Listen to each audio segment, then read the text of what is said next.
Salah satunya apa, Bu? Oke.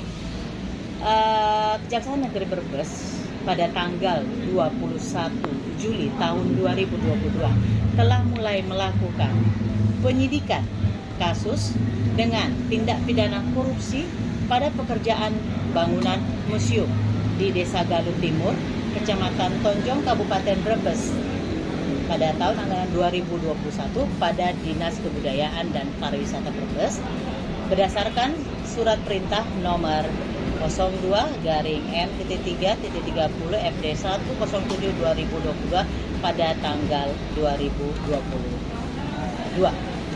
Dari hasil penyelidikan menemukan peristiwa dalam pekerjaan struktur yang terpasang diduga tidak sesuai dengan spesifikasi standar sebagaimana dalam kontrak sehingga mengakibatkan rusaknya bangunan tersebut.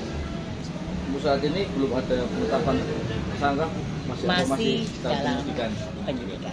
Tapi sudah ada dimintai keterangan, Bu ya? Sudah ada?